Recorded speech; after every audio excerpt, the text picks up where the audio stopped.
ओम नमः शिवाय। शिव जी सदा सहाय। ओम नमः शिवाय। गुरु जी सदा सहाय। ओम नमः शिवाय। शिव जी सदा सहाय। ओम नमः शिवाय। गुरु जी सदा सहाय। ओम नमः शिवाय। शिव जी सदा सहाय। ओम नमः शिवाय। गुरु जी सदा सहाय। ओम नमः शिवाय। शिव जी सदा सहाय। ओम नमः शिवाय। गुरु जी सदा सहाय। ओम नमः शिवाय। शिव जी सदा सहाय। ओम नमः शिवाय। गुरु जी सदा सहाय। ओम नमः शिवाय। शिव जी सदा सहाय। ओम नमः शिवाय। गुरु जी सदा सहाय। ओम नमः शिवाय। शिव जी सदा सहाय। ओम नमः शिवाय। गुरु जी सदा सहाय। जय गुरु जी। शुक्राना गुरु जी। अनंतम अनंतम शुक्राना गुरु जी। जय गुरु जी। शुक्राना गुरु जी। अनंतम अनंतम शुक्राना गुरु जी महाराज। आज्ञा दें और शिव पुराण का अध्याय शुरू करते हैं हम।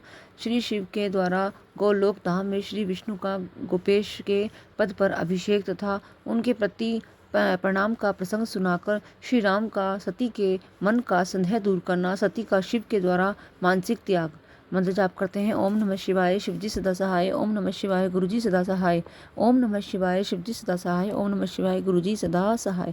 श्री राम बोले, देवी प्राचीन काल में एक समय परम सृष्टा भगवान शंभु ने अपने परात्पर धाम में विश्वकर्मा को बुलाकर उनके द्वारा अपनी गौशाला में एक रमणीय भवन बनवाया जो बहुत ही विस्तृत था। उसमें एक श्रेष्ठ सिंहासन था। सिंहासन का भी निर्माण कराया। उस सिंहासन पर भगवान शंकर ने विश्वकर्मा द्वारा एक छत्र बनवाया जो बहुत ही दिव्य, सदा के लिए अद्भुत और परम उत्तम था। तत्पश्चात उन्होंने सब और से इंद्र आदि देवगणों, सिद्धियों, गंधर्वों, नाग आदि को तथा संपूर्ण उपदेवों को भी वहां शीघ्र बुलवाया। समस्त वेदों और आगमों को, पुत्रों सहित ब्रह्मा जी को, मुनियों को तथा अप्सराओं सहित समस्त देवियों को जो नाना प्रकार की वस्तुओं से संपन्न थी आमंत्रित किया। इनके सिवा देवताओं, ऋषियों, सिद्धियों और नागों की 16-16 कन्याओं को भी बुलवाया जिनके हाथों में मांगलिक वस्तुएं थी। मुने वीणा, मृदंग आदि नाना प्रकार के वाद्यों को बजवा कर सुंदर गीतों द्वारा महान उत्सव रचाया। संपूर्ण औषधियों के साथ राज्याभिषेक के योग्य द्रव्य एकत्रित किए गए। प्रत्यक्ष तीर्थ के जलों से भरे हुए 5 कलश भी मंगवाए गए। इसके सिवा और भी बहुत सी दिव्य सामग्री को भगवान शंकर ने अपने पार्षदों द्वारा मंगवाया और वहां उच्च स्वर से वेद मंत्रों का घोष करवाया। देवी भगवान विष्णु की पूर्ण भक्ति से महेश्वर देव सदा प्रसन्न रहते थे, इसलिए उन्होंने प्रतियुक्त हृदय से श्री हरि को बैकुंठ से बुलवाया और शुभ मुहूर्त में श्री हरि को उस श्रेष्ठ सिंहासन पर बैठाकर महादेव जी ने स्वयं ही प्रेम पूर्वक उन्हें सब प्रकार के आभूषणों से अभिभूषित किया। उनके मस्तक पर मनोहर मुकुट बांधा गया और उनके मंगल कौतुक कराए गए।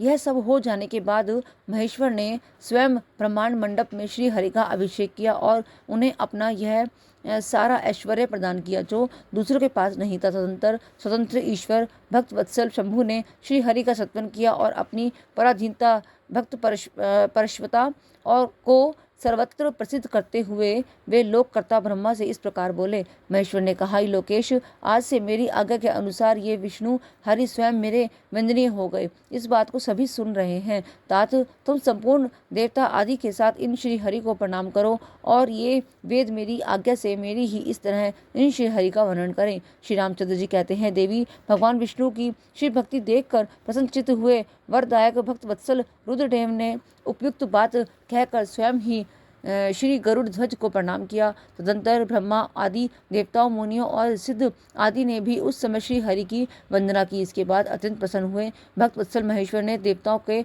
समक्ष श्री हरि को बड़े बड़े वर प्रदान किए। महेश्वर बोले, हरे, तुम मेरी आज्ञा से संपूर्ण लोगों के कर्ता, पालक और संहारक हो। धर्म, अर्थ और काम के दाता तथा दुर्नीति अथवा अन्याय करने वाले दुष्टों को दंड देने वाले हो। महान बल पराक्रम से संपन्न जगत पूज्य जगदीश्वर बने रहो। सम्रांगण में तुम कहीं भी जीते नहीं जा सकोगे। मुझसे भी तुम कभी पराजित नहीं होगे। तुम मुझसे मेरी दी हुई 3 प्रकार की शक्तियाँ ग्रहण करो। एक तो इच्छा आदि की सिद्धि, दूसरी नाना प्रकार की लीलाओं को प्रकट करने की शक्ति और तीसरी तीनों लोगों में नित्य स्वतंत्रता। हरे, जो तुमसे द्वेष करने वाले हैं वे निश्चय ही मेरे द्वारा प्रयत्न पूर्वक दंडनीय होंगे। विष्णु, मैं तुम्हारे भक्तों को उत्तम मोक्ष प्रदान करूंगा। तुम इस माया को भी ग्रहण करो जिसका निवारण करना देवता आदि के लिए भी कठिन है तथा जिससे मोहित होने पर यह विश्व जड़ रूप हो जाएगा। हरे, तुम मेरी बाईं भुजा हो और विधाता दाहिनी भुजा है। तुम इन विधाता के भी उत्पादक और पालक होगे। मेरा हृदय रूप जो रुद्र है वही मैं हूँ, इसमें संशय नहीं है। वह रुद्र तुम्हारा और ब्रह्मा आदि देवताओं का भी निश्चय ही पूज्य है। तुम यहाँ रहकर विशेष रूप से संपूर्ण जगत का पालन करो। नाना प्रकार की लीलाओं करने वाले विभिन्न अवतारों द्वारा सदा सबकी रक्षा करते रहो। मेरे चिन्मय धाम में तुम्हारा जो यह परम वैभवशाली और अत्यंत उज्जवल स्थान है वह गोलोक नाम से विख्यात होगा। हरे, भूतल पर जो तुम्हारे अवतार होंगे वे सबके रक्षक और मेरे भक्त होंगे। मैं उनका अवश्य दर्शन करूंगा। वे मेरे वर से सदा प्रसन्न रहेंगे। श्री रामचंद्र जी कहते हैं, देवी, इस प्रकार श्री हरि को अपना अखंड ऐश्वर्य सौंपकर उमा वल्लभ भगवान हर स्वयं कैलाश पर्वत पर रहते हुए अपने पार्षदों के साथ स्वच्छंद क्रीड़ा करते हैं। तभी से भगवान लक्ष्मीपति वहाँ गोप वेश धारण करके आए और गोपी तथा गौओं के अधिपति होकर बड़ी प्रसन्नता के साथ रहने लगे। वे श्री विष्णु प्रसन्नचित्त हो समस्त जगत की रक्षा करने लगे। वे शिव की आज्ञा से नाना प्रकार के अवतार ग्रहण करके जगत का पालन करते हैं। इस समय वे ही श्री हरि भगवान शंकर की आज्ञा से 4 भाइयों के रूप में अवतीर्ण हुए हैं। उन 4 भाइयों में सबसे बड़ा मैं राम हूँ, दूसरे भरत है, तीसरे लक्ष्मण हैं और चौथे भाई शत्रुघ्न हैं। देवी, मैं पिता की आज्ञा से सीता और लक्ष्मण के साथ वन में आया था। यहाँ किसी निशाचर ने मेरी पत्नी सीता को हर लिया है और मैं विरही होकर भाई के साथ इस वन में अपनी प्रिया का अन्वेषण करता हूँ। जब आपका दर्शन प्राप्त हो गया तब सर्वथा मेरा कुशल मंगल ही होगा। माँ सती, आपकी कृपा से ऐसा होने में कोई संदेह नहीं है। देवी, निश्चय ही आपकी ओर से मुझे सीता की प्राप्ति विषयक वर प्राप्त होगा। आपके अनुग्रह से उस दुख देने वाले पापी राक्षस को मारकर मैं सीता को अवश्य प्राप्त करूंगा। आज मेरा महान सौभाग्य है जो आप दोनों ने मुझ पर कृपा की। जिस पर आप दोनों दयालु हो जाएं वह पुरुष धन्य और श्रेष्ठ है। इस प्रकार बहुत सी बातें कहकर कल्याण में सती देवी को प्रणाम करके रघुकुल शिरोमणि श्री राम उनकी आज्ञा से उस वन में विचरने लगे। पवित्र हृदय वाले श्री राम की यह बात सुनकर सती मन ही मन श्री भक्ति पारायण रघुनाथ जी की प्रशंसा करती हुई बहुत प्रसन्न हुई, पर अपने कर्म को याद करके उनके मन में बड़ा शोक हुआ। उनकी अंग कांति फीकी पड़ गई। वे उदास होकर शिव जी के पास लौटी। मार्ग में जाती हुई देवी सती बारंबार चिंता करने लगी कि मैंने भगवान शिव की बात नहीं मानी और श्री राम जी के प्रति एक कुत्सित बुद्धि कर ली। अब शंकर जी के पास जाकर उन्हें क्या उत्तर दूंगी। इस प्रकार बारंबार विचार करके उन्हें उस समय बड़ा पश्चाताप हुआ। शिव के समीप जाकर सती ने उन्हें मन ही मन प्रणाम किया। उनके मुख पर विषाद छा रहा था। वे शोक से व्याकुल और निस्तेज हो गई थी। सती को दुखी देख भगवान हर ने उनका कुशल समाचार पूछा और प्रेम पूर्वक कहा, तुमने किस प्रकार परीक्षा ली। उनकी यह बात सुनकर सती मस्तक झुकाए उनके पास खड़ी हो गई। उनका मन शोक और विषाद में डूब गया हुआ था। भगवान महेश्वर ने ध्यान लगाकर सती का सारा चरित्र जान लिया और उन्हें मन से त्याग दिया। वेद धर्म का प्रतिपालन करने वाले परमेश्वर शिव ने अपनी पहले की हुई प्रतिज्ञा को नष्ट नहीं होने दिया। सती का मन से त्याग करके वे अपने निवास भूत कैलाश पर्वत पर चले गए। मार्ग में महेश्वर और सती को सुनाते हुए आकाशवाणी हुई, परमेश्वर तुम धन्य हो और तुम्हारी ये प्रतिज्ञा भी धन्य है। तीनों लोकों में तुम्हारे जैसा महायोगी और महाप्रभु दूसरा कोई नहीं है। वह आकाशवाणी सुनकर देवी सती की कांति फीकी पड़ गई। उन्होंने भगवान शिव से पूछा, नाथ मेरे परमेश्वर, आपने कौन सी प्रतिज्ञा की है, बताइए। सती के इस प्रकार पूछने पर भी उनका हित चाहने वाले प्रभु ने पहले अपने विवाह के विषय में भगवान विष्णु के सामने जो प्रतिज्ञा की थी उसे नहीं बताया। मुने उस समय सती ने अपने प्राण वल्लभ पति भगवान शिव का ध्यान करके उस समस्त कारण को जान लिया जिससे उनके प्रियतम ने उन्हें त्याग दिया था। शंभु ने मेरा त्याग कर दिया। इस बात को जानकर दक्ष कन्या सती शीघ्र ही अत्यंत शोक में डूब गई और बारंबार सिसकने लगी।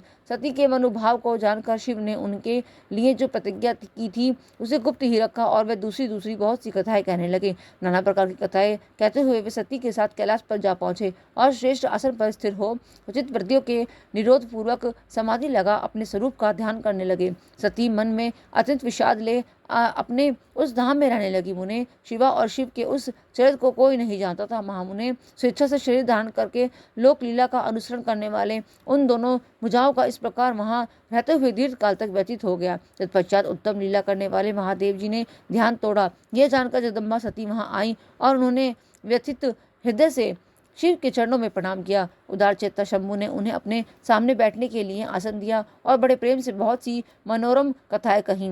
उन्होंने वैसे ही लीला करके सती के शोक को तत्काल दूर कर दिया। वे पूर्ववत सुखी हो गई। फिर भी शिव ने अपनी प्रतिज्ञा को नहीं छोड़ा। तात परमेश्वर शिव के विषय में यह कोई आश्चर्य की बात नहीं समझनी चाहिए। मुनि लोग शिवा और शिव की ऐसी ही कथाएं कहते हैं। कुछ मनुष्य उन दोनों में वियोग मानते हैं, परंतु उनमें वियोग कैसे संभव है? शिवा और शिव के चरित्र को वास्तविक रूप से कौन जानता है? वे दोनों सदा अपनी इच्छा से खेलते और भांति भांति की लीलाएं करते हैं। सती और शिव वाणी और अर्थ की भांति एक दूसरे से नित्य संयुक्त है। उन दोनों में वियोग होना असंभव है। उनकी इच्छा से ही उनमें लीला वियोग हो सकता है। अध्याय 25 विराम।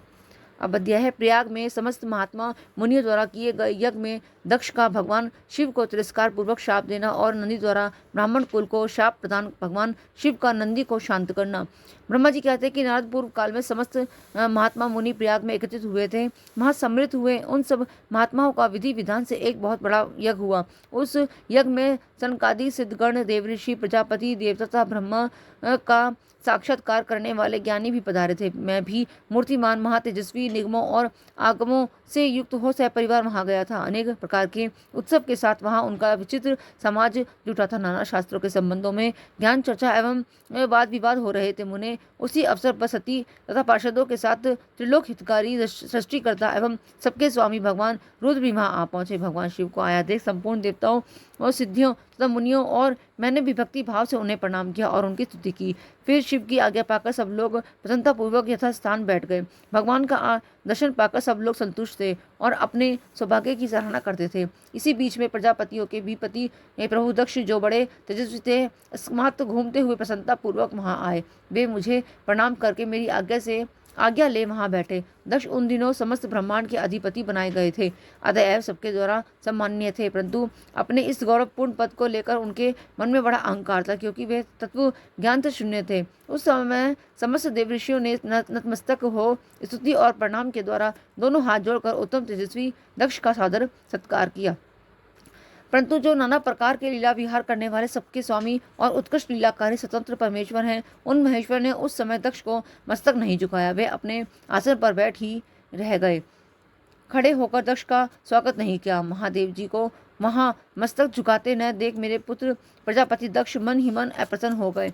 उन्हें रुद्र पर सहसा क्रोध हो गया। वे ज्ञान शून्य तथा महान अहंकारी होने के कारण महाप्रभु रुद्र को क्रूर दृष्टि से देखकर सबको सुनाते हुए उच्च स्वर से कहने लगे। दक्ष ने कहा कि ये सब देवता असुर श्रेष्ठ ब्राह्मण तथा ऋषि मुझे विशेष रूप से मस्तक झुकाते हैं, परंतु वह जो प्रेतों और पिशाचों से घिरा हुआ महान मनस्वी बनकर बैठा है, वह दुष्ट मनुष्य के समान क्यों मुझे प्रणाम नहीं करता? शमशान में निवास करने वाला यह निर्लज्ज जो मुझे इस समय प्रणाम नहीं करता, इसका क्या कारण है? इसके वेदोक्त कर्म लुप्त हो गए हैं। यह भूतों और पिशाचों से सेवित हो मतवाला बना फिरता है और शास्त्रीय विधि की अवहेलना करके नीति मार्ग को सदा अलंकित किया करता है। इसके साथ रहने वाले या इसका अनुसरण करने वाले लोग पाखंडी, दुष्ट, पापाचारी तथा ब्राह्मण को देखकर उदंडता पूर्वक उसकी निंदा करने वाले होते हैं। यह स्वयं ही स्त्री में आसक्त रहने वाला तथा रतिकर्म में ही दक्ष है। अतः मैं इसे शाप देने को उद्यत हुआ हूँ। यह रुद्र चारों वर्णों से पृथक और कुरूप है, इसे यज्ञ से बहिष्कृत कर दिया जाए। यह शमशान में निवास करने वाला तथा उत्तम कुल और जन्म से हीन है, इसलिए देवताओं के साथ यह यज्ञ में भाग न पाए। ब्रह्मा जी कहते हैं कि नारद दक्ष की यही कही हुई बात सुनकर भृगु आदि बहुत से महर्षि रुद्रदेव को दुष्ट मानकर देवताओं के साथ उनकी निंदा करने लगे।